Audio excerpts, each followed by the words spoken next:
I never thought my own mother would betray us like this. But when she did, I realized something. Sometimes silence speaks louder than words. My name is Raven. This is my story. Growing up, I was always the disappointment. The one who couldn't measure up no matter how hard I tried. Or didn't try, depending on who you asked. To my mother, everything about me screamed failure. The hours spent gaming in my room, the lack of ambition she claimed to see in my eyes, the way I avoided family gatherings because they felt more like interrogations than celebrations. She had a way of making even the smallest things feel like monumental flaws. "You're wasting your life," she'd say, her voice sharp enough to cut glass. And maybe she was right. Maybe I was wasting it. But at least in my world, the world inside those video games, I wasn't constantly being told I wasn't good enough. My father, though, he was different. Quiet, steady, willing to give anything to keep the peace. He worked himself into the ground for her, pulling double shifts at the factory so she could have the Gucci bags and Balenciaga coats she coveted. A new Mercedes parked outside our house every other year, vacations to places none of us really wanted to go, but that she insisted were necessary. It wasn't love, it was transactional. She took what he gave her, and in return, she stayed. Barely. We lived in a modest home in a mid-sized European city where appearances mattered more than substance. Neighbors whispered behind manicured hedges, sizing each other up based on cars and clothes and the frequency of dinner parties. My mother thrived in that environment, always dressed to impress, always ready with a smile that never reached her eyes. She hated me for not fitting into her perfect picture of success, hated my father for not showing her the kind of love she craved, or maybe just for loving her too quietly. And then there was my older brother, Daniel, who carried his own share of resentment toward her. We weren't close, not anymore. Once upon a time, we'd been allies against her disapproval, but years of living under the same roof had driven a wedge between us. Then came August 2021. That's when everything changed, or so we thought. My mother announced she was leaving. Not forever, so she said. Just long enough to start a business in another city, something she'd been dreaming about for years.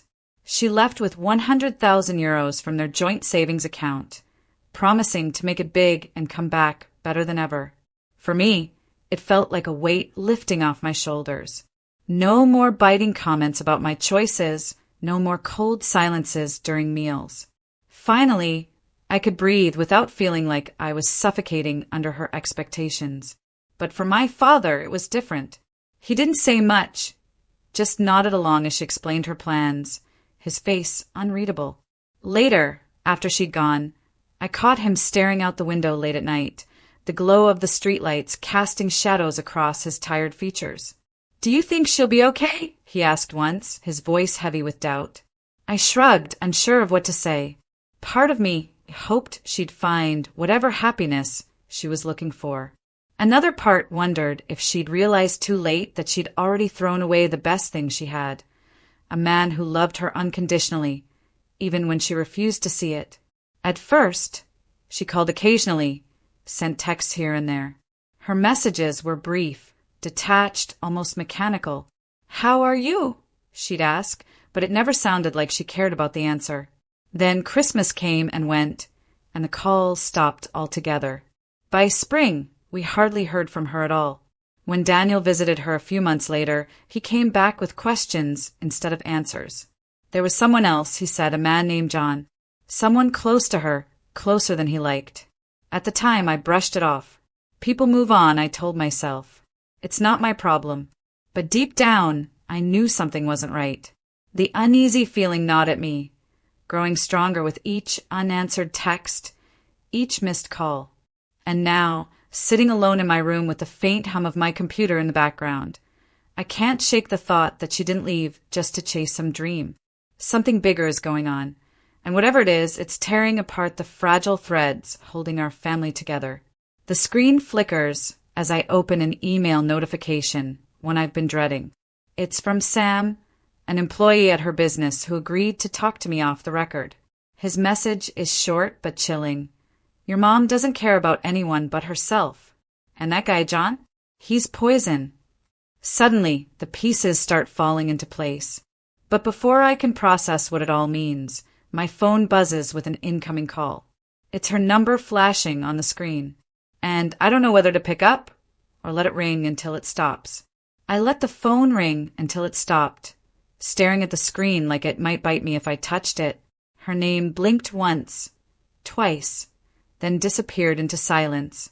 My heart pounded against my ribs, a mix of dread and curiosity twisting in my chest. What did she want? A check-in? An excuse? Or was this her way of testing whether we still cared? The email from Sam lingered in the back of my mind, taunting me. Poison. That's what he'd called John. And now, with her call unanswered, I couldn't shake the feeling that something was wrong. Terribly, irreversibly wrong. A few weeks earlier, Daniel had come home after visiting her. He didn't say much at first, just dumped his bag by the door and slumped onto the couch like he was carrying the weight of the world on his shoulders. When I finally asked how it went, he hesitated, rubbing the back of his neck like he wasn't sure where to start. There's someone, he said finally, his voice low. This guy, John. They're close. Close how? I pressed, though I already knew the answer. The look on his face told me everything I needed to know. Too close, he muttered. It's not just business, Raven. I don't think she even tried to hide it. His words stuck with me, gnawing at the edges of my thoughts. So when I decided to visit her myself a month later, I went in with my guard up. From the moment I walked into her office, I could feel it, the tension, the unspoken dynamic between her and John. He stood too close, touched her arm too casually, smirked at me like he knew something I didn't. She introduced him as a friend, but the word felt hollow, like a mask slipping off its hinges. I didn't say anything about it, not then, but the seed of doubt had been planted, and it grew with every passing day. By summer, Daniel couldn't take it anymore. He confronted her outright, demanding answers. I wasn't there to hear it, but he told me later how she'd brushed him off, laughing like it was some kind of joke. He's just a colleague, Daniel. Stop being ridiculous. Her lie hung in the air like smoke, thick and suffocating. Even through the phone, I could hear the dismissive edge in her voice whenever we talked about him. But Daniel didn't push further, he never did. Instead, he retreated into himself, stewing in frustration and helplessness. And me? I buried myself deeper in work, pretending none of it mattered. But pretending only works for so long. Then came the betrayal that shattered whatever fragile illusion of normalcy we'd clung to. One morning, I woke up to find her standing in our living room, suitcase in hand and an unreadable expression on her face. She looked different, older somehow but also colder, like the woman who raised us had been replaced by a stranger wearing her skin. I'm leaving again, she announced without preamble. The business is sold. There's no reason for me to stay here. No reason. As if the life she'd built with my father, the years they'd spent together, meant nothing. As if we meant nothing. She handed over a wad of cash, euro 10K, and told us it was all she could spare. All she could spare. Meanwhile, she'd siphoned 60,000 euros from my father's account to fund our cousin's education. Bought 2 luxury cars, one for herself, one for John, and left us drowning in debt. Her final words to me before walking out the door were like a knife to the gut. It's all your father's fault. He couldn't love me properly. Just like that, she was gone. No apologies, no explanations. Just a trail of destruction behind her, and the bitter taste of resentment in her wake. For days, I oscillated between anger and despair, unable to decide which emotion burned brighter. How could she do this to us? To him? After everything he'd given her, after decades of sacrifice, she threw it all away like it was worthless. Worse still, her words lingered in my mind, replaying themselves over and over like a broken record. Was it true? Had he failed her somehow? Or was she just looking for someone to blame? My father withdrew completely, locking himself in his study for hours on end. When he emerged, his eyes were hollow, his movements mechanical. He barely spoke, retreating further into himself with each passing day. Watching him fall apart was almost unbearable, but I didn't know how to fix it. I didn't even know how to fix myself. And then there was the guilt, the crushing realization that maybe, just maybe, I hadn't mattered enough for her to fight for.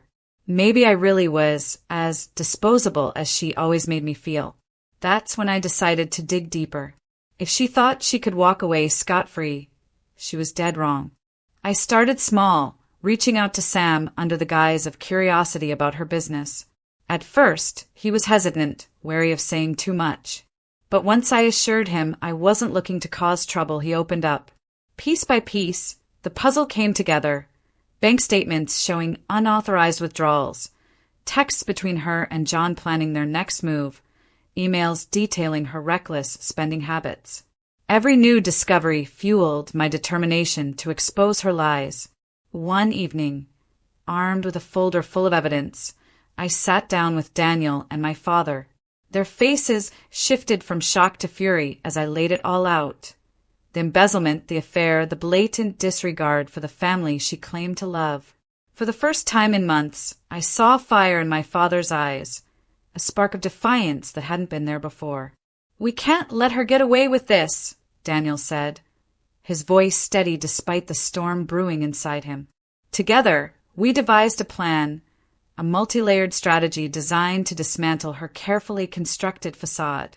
We filed formal complaints, gathered testimonies from disgruntled employees, and prepared for the ultimate confrontation. But just as we thought we had everything under control, I stumbled across something that changed everything. While combing through John's social media profiles using fake accounts, I found a message thread between him and one of his friends. In it, he casually mentioned bailing on my mother as soon as the money ran dry. "She'll be useless to me then," he wrote. "Better to cut ties early." The words hit me like a punch to the gut. Not only had she destroyed our family, but she was being played for a fool. This revelation added urgency to our plan. Time was running out. If we didn't act fast, she'd lose everything, and John would slip away unscathed. As I stared at the screen, my hands trembling with barely contained rage, I realized one thing. Justice wasn't just about revenge. It was about making sure neither of them ever hurt anyone again.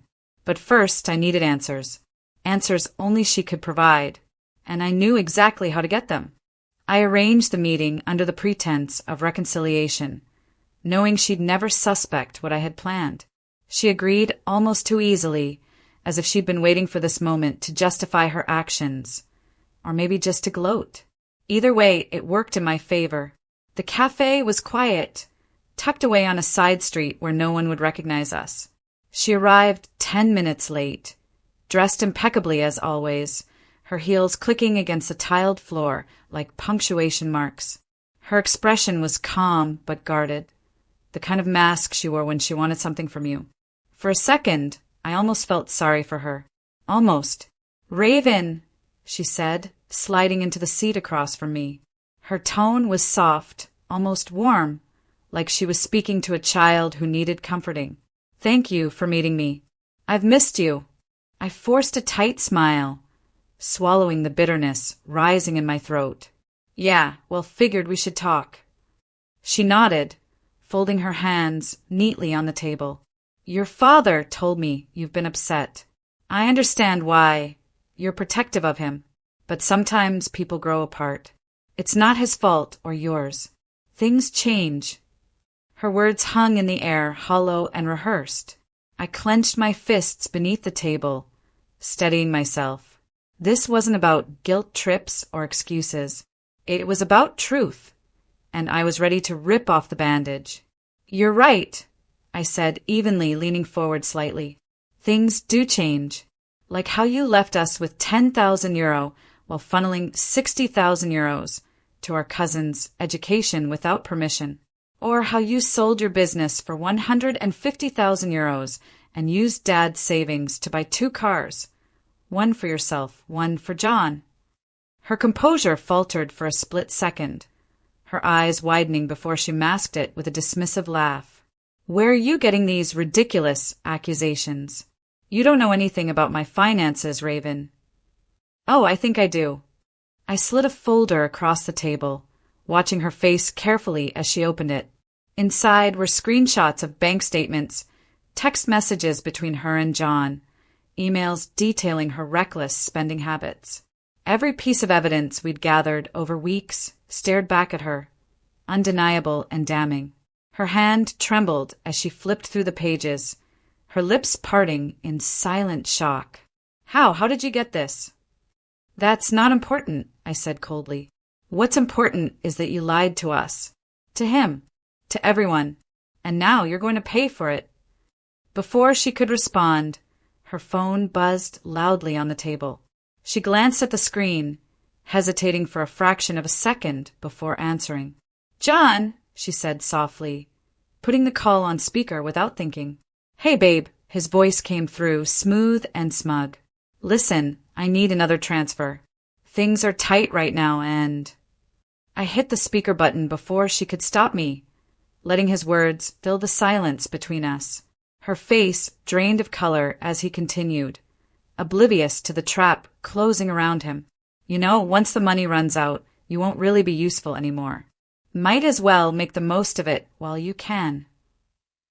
The line went dead, leaving only the echo of betrayal hanging heavy in the air. She stared at the phone like it had betrayed her, tears welling up in her eyes for the first time since I'd known her. The woman who never showed weakness, who prided herself on control, was crumbling in front of me. I didn't know, she stammered, her voice trembling. He promised. Promised what? I snapped, my patience snapping along with it. That he'd stick around? That he cared about you? Wake up, Mom. He was using you, just like you used us. She couldn't look at me, her gaze fixed on the table as the weight of her choices crashed down on her shoulders. For a moment, I thought she might cry, but instead, she sat there silently defeated. By the time legal action began, the story had spread like wildfire. Employees came forward with their own grievances, painting her as the toxic, manipulative figure she truly was. John disappeared entirely, cutting all ties and leaving her to face the consequences alone. The courts froze her assets, seizing the recovered funds to repay what she'd stolen. What little remained barely covered our family's debts, but it was enough to start rebuilding. Watching her reputation crumble was oddly satisfying, though it didn't bring the closure I'd expected. The real victory wasn't in seeing her fall. It was in realizing I'd survived her. That, despite everything, I hadn't let her define me. In the weeks that followed, I threw myself into graphic design, channeling years of frustration and anger into creating something meaningful. My father found solace in simple things again. Long walks, gardening, the occasional game of chess with Daniel. He stopped blaming himself, finally acknowledging that love isn't measured by sacrifice, it's measured by mutual respect. Something she'd never understood. As for me, I learned that resilience isn't about avoiding pain. It's about finding strength in the aftermath. About reclaiming your power and refusing to let others dictate your worth. Karma doesn't always strike immediately, but when it does, it hits hard. Sometimes the greatest act of justice is simply moving forward. And so I did.